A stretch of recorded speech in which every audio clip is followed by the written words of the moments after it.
Hey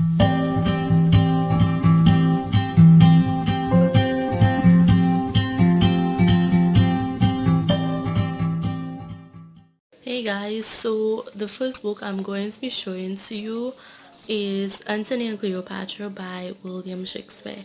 So the one and only William Shakespeare. Now this is basically a play, right?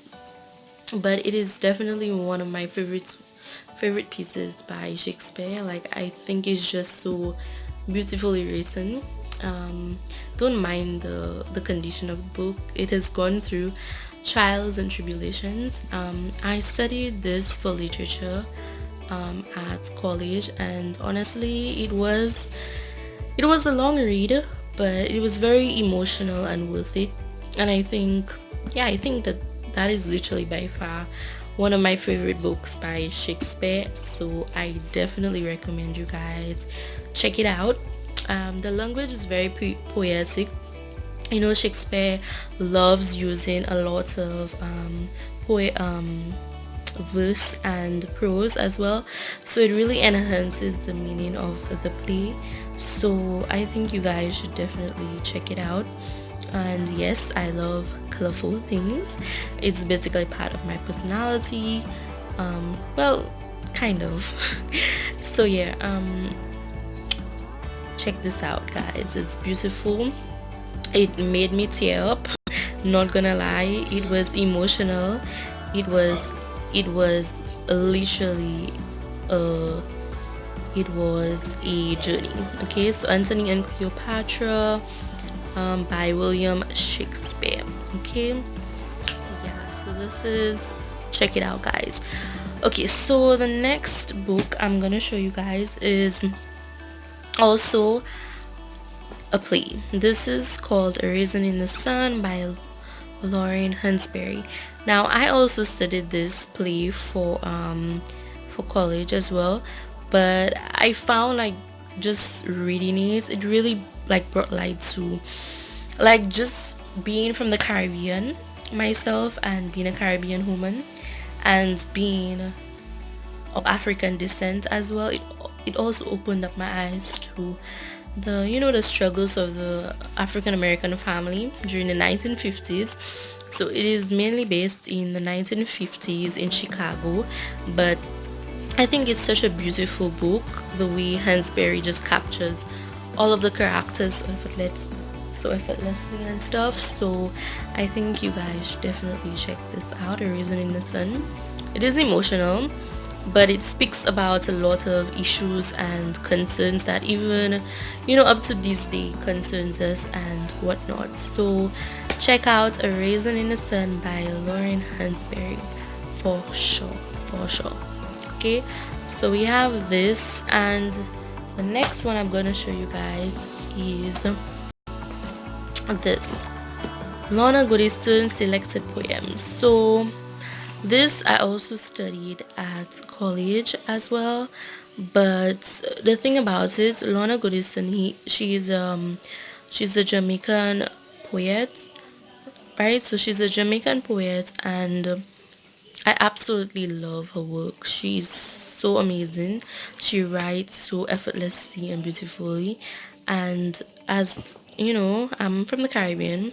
I'm from St. Lucia, so her poetry really resonated with me. I think my favorite poem from Lorna's book is For My Mother, May I Inherit Half a Strength. That was page 71. I think this poem really spoke to me because, yeah, this poem is really beautiful. It's quite long, but it's really beautiful and stuff. So, and it really speaks about a Caribbean mother and the sacrifices she makes for her 9 children. And I think you guys would definitely love this. If you're from the Caribbean, I think it's going to resonate with you for sure. And her other poems as well, for example, another one of my favorite ones would be Some of My Worst Wounds. It's very beautiful.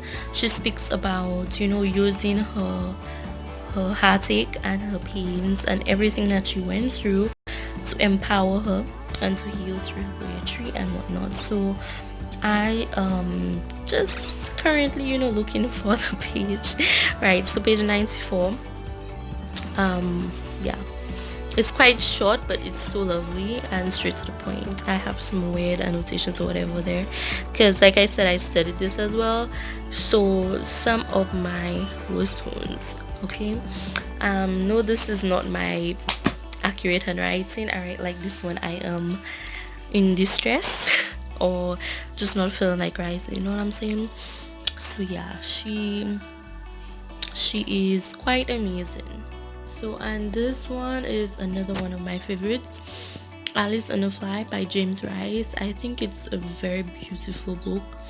It really made me cry, like, because like it spoke about mental health issues, phobias, and how society perceives people who struggle with these sorts of illnesses and whatnot. And it really shook me. At the same time, like, it shows you like what people go through and what they experience with those emotions and whatnot. It also showed a very dark side, very dark and intriguing. Like, it is very, like, I felt myself not being able to put this book down. And I think it was a friend who borrowed me this, so I think it was Chelsea. So shout out to you, girl. I still have this book right here, and it's literally one of my favorites to this day. Like, I will forever love this book, always. So yeah, check this out, guys, for sure. The next book I'm gonna show you guys is Hard Times by Charles Dickens. I absolutely love this book. I think Charles Dickens is a master writer, like an amazing one. This took place in the Victorian era, in England and whatnot. But I think one of my favorite things about this book was that it spoke about human emotions and the issue of feeling emotions and building connections and relationships. And I think in as much as the book addressed industrialization, mechanization back then, I think it's also a very eye-opening book, because I think it's very applicable to right now, the way that social media is just allowing us to to just scramble and not able to build those personal relationships with other people and to feel and to be in the moment. So I personally feel like this book really teaches you the importance of fancy over fact, because the center thing of this book was that facts is going to lead you to live a very miserable existence, a very not fulfilling one, you know what I'm saying?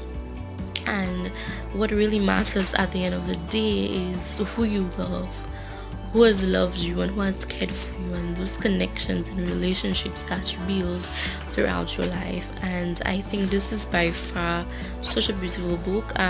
The development of the characters is just, it's mind-blowing. And I think Dickens is definitely one great writer. He's a beautiful writer, so you guys should check out his other books as well.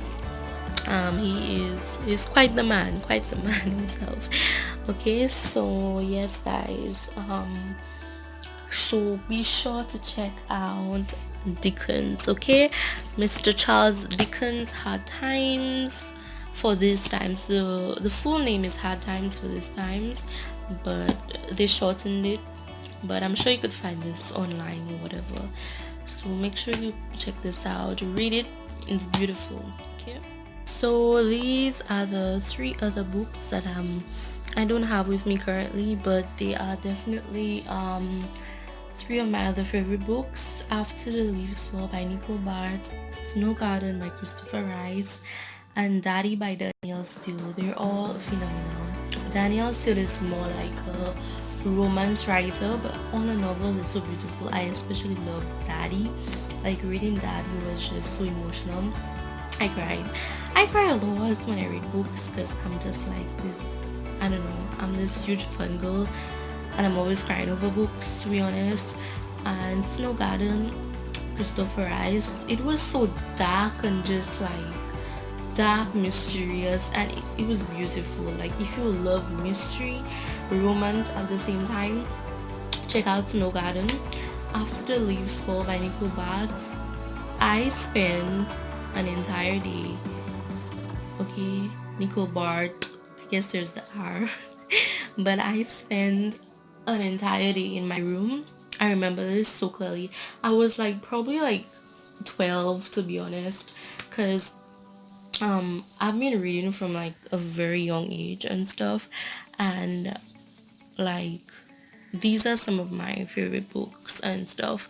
And After the Leaves Fall was, to be honest, one of my first favorite books ever. Like I stayed in my room that day. I locked myself in my room. I literally read the book like the entirety and I just cried over it. It was so emotional. Like at the beginning, like I remember the character was going through something and there was a specific scene in the book and it was just so emotional. Like who does a specific part in the book? It was beautiful and emotional. So check out these books, guys. You will not regret it. You will love it. Okay, and don't forget to like this video, subscribe to this video, and share this video. Okay guys, love you guys. Thank you all, you beautiful human beings and unicorns, for joining me in this video, and until next time, bye.